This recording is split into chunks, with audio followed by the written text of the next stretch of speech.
Hey, what's up everybody? Dr. Ray, and in this video we're talking about storyboarding. Storyboarding, for those of you creating any type of training in instructional design, teaching, curriculum development, learning experience design, whatever you want to call it, you're developing storyboards. Now what we're going to talk about, I'm going to talk about the different types and ways to storyboard and kind of when I use all and kind of how I really do it in my company, what we do when we storyboard.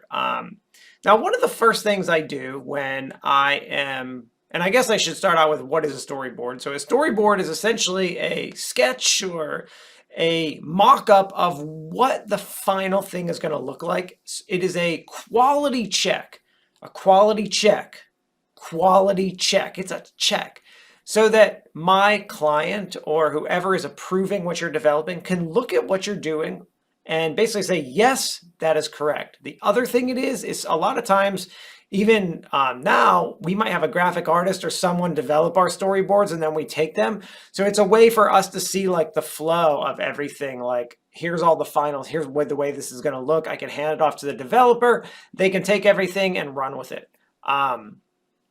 That's what a storyboard is. Now, there are different types. So the first thing I want to talk about is called a paper prototype. And what a paper prototype is, you can see the image up on the screen. Paper prototype basically allows me to really quickly, so while I'm meeting with and talking with a client, I can sketch out some rough ideas of what I think they're going for. And in just a few minutes, like as they're talking, have a sketch for them and say, what do you think of this? Paper prototyping is a great way for me to get that template started. So one of the first things I do when I'm talking to anyone who wants some kind of curriculum design is I get that template started right away. While I'm figuring out what kind of content they want and this and that, I can get any logos they might have, figure out their color scheme, if they have specific color scheme, all that good stuff, and create that template while I'm waiting on all the other stuff that I might need to develop the course.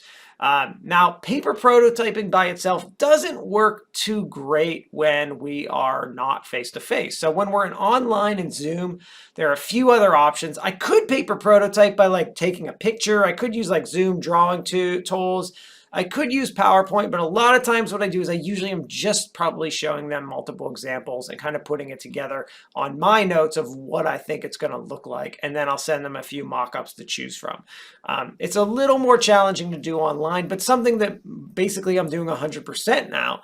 So it's kind of what we've done to get around that. All right, so that is the first kind of storyboard that I do, is really creating that template for the client. All right, the next kind of storyboard, and I'll put this up on the screen, is this was created in PowerPoint, and this is something I did years ago for a piece of software I was using for a research study. And basically what you can see on this storyboard is you can see notes to the developer, if there was a developer, or to myself. You can see all the files used, images.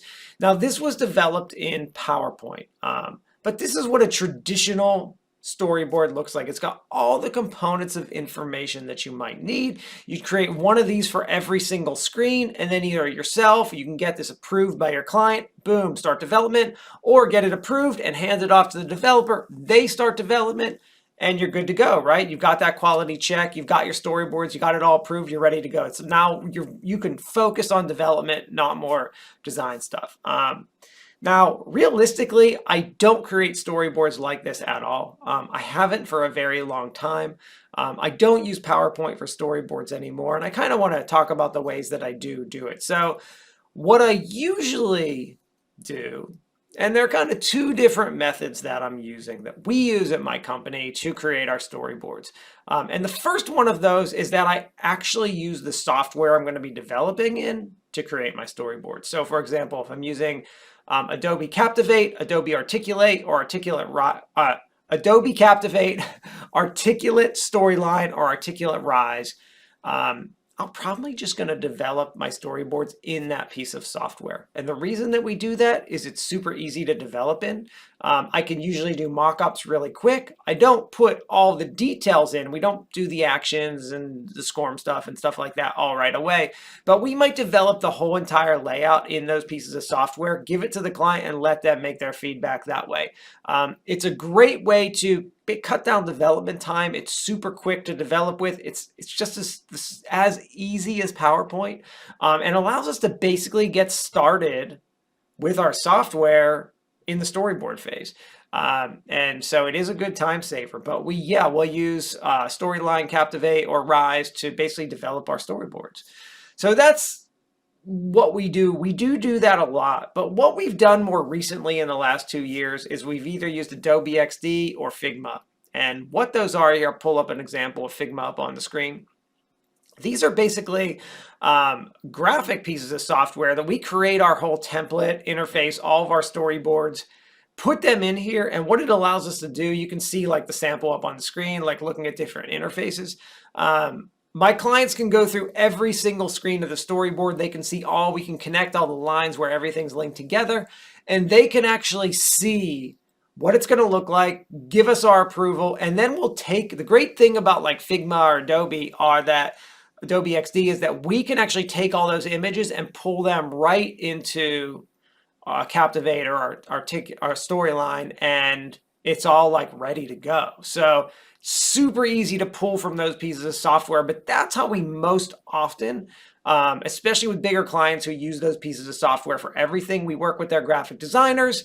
They give us all the images in those pieces of software, and that's where we really develop from. All right. Pretty easy, right? So there's a bunch of different things you can do. We've got paper prototyping to start that template, or we're looking at examples. We've got PowerPoint. We can use PowerPoint, Word, whatever we want to use to create storyboards if we need to for our client. We can use the piece of software we're going to develop in to create the storyboards for our client. Or we can use something like Figma or XD to develop the storyboards in. So lots of different options for you. Which is right? The right one is the one that works for you and your client for the project that you're on. All right, y'all? You have any questions? Let me know later.